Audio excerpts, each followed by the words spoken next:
Well, the Brintons archive is made up of three different archives, and the first one obviously is Brintons, which was established in 1783. Then we've got the Woodward Grosvenor archive, which goes back to 1790, and then Alexander Smith, which is a US company, and that dates back to 1845. And we do believe that we've probably got the largest textile archive in the world. In the archive we've got some wonderful design papers, some really old design papers. They're hand painted, they're miniature scale because paper was just so expensive, and my earliest dated, although it may not be the earliest, is actually 1798. So it's nice when you get information on the back, and we have a design paper that says in 1809 this border was made for the Marquis of Stafford. But also we've got the original design paper for Osborne House on the Isle of Wight, and on the back of there is Prince Albert's signature. And the reason probably being is because the Isle of Wight was going to be a family holiday home for them, away from the palaces and things, and very up to date. And he was probably just presented with half a dozen design papers, and to make sure that he got the one that he wanted, he happened to put his signature on the back. Also, they liked it so much that 5 years later it was in Balmoral Castle, but in a different colourway. It was done in the blues.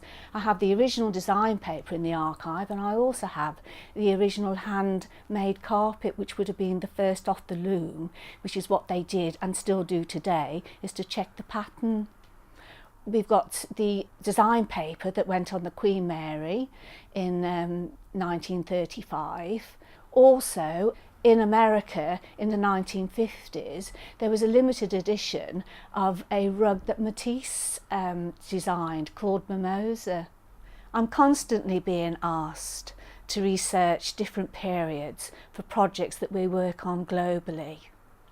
In fact, one of our latest collections is Katagami, and that was inspired from some Japanese stencils that we have in the archive.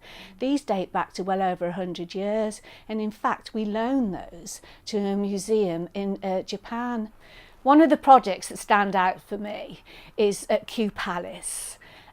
Prince Charles hosted the Queen's 80th birthday there, and 2 days later it was open to the public.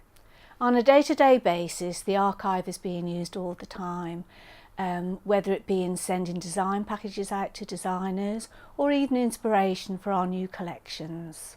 My office actually is attached to the company design library here. All the manufacturers years ago would have had these design libraries. The books that were bought were actually for the designers for inspiration, and they're still used today. Some of the books date back to the early 1800s. We have over 80 designers worldwide, and they use DSO on the website, which I constantly update with designs and our new collections.